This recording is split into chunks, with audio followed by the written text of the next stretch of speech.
चौकशी करण्यासाठी. तर त्यामुळे त्यांनी त्याचा खुलासा केलेला आहे. बरोबर आहे, नक्कीच. अतुलजी, तुम्हाला हे पटतंय का? आता जे बहिणी म्हणलं त्याप्रमाणे तुम्हालाही तेच कारण वाटतंय का?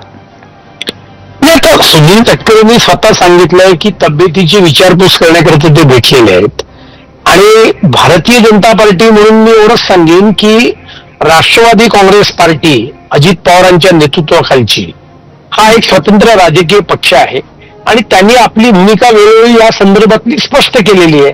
त्यामुळे त्यांनी काय भूमिका घ्यायची आहे, त्यांचं आणि शरद पवार गटाचं विलिनीकरण होणार आहे की नाही, हे त्या पक्षाचे विषय आहेत.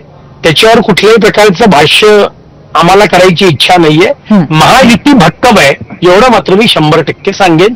महायुतीचं सरकार भक्कम आहे. नक्कीच. आपण आपला विषय सुरू करणार आहोत, पण त्याआधी आज तटकरे या भेटीनंतर काय म्हणाले आपण एकदा पाहूयात.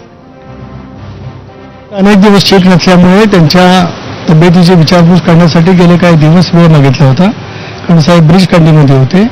आज मी गुवाहाटीला एनडीएचे मुख्यमंत्री झाले, त्यांच्या शपथविधीला त्या ठिकाणी गेलो होतो. उद्या नितेश राणेंचा दौरा आहे, परवा माझे दौरे आहेत आणि आजच साहेबाला वेळ होता कारण ते नाहीत, म्हणून तब्येतीची विचारपूस करण्यासाठी तिथे आलो. बाकी कुठलाही याच्याशी विषय नाही. दादांच्या नेतृत्वाखाली घेतलेला निर्णय, आता सुमित्रा बहिणींच्या नेतृत्वाखाली आम्ही जे काय काम करतो ते ठामपणे त्या ठिकाणी राहणार. राष्ट्रीय कार्यकारिणीच्या बाबतीत जे झाले त्याबद्दल याचा काही संबंध याच्याशी नाही.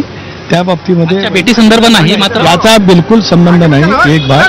आणि त्यानंतर या संदर्भामध्ये बहिणींनी स्वतः ट्विट केलेलं आहे. या विषयावरती मला काय बोलायचं नाही. आजची भेट ही केवळ साहेबांच्या तब्येतीची विचारपूस करण्यासाठीच होती.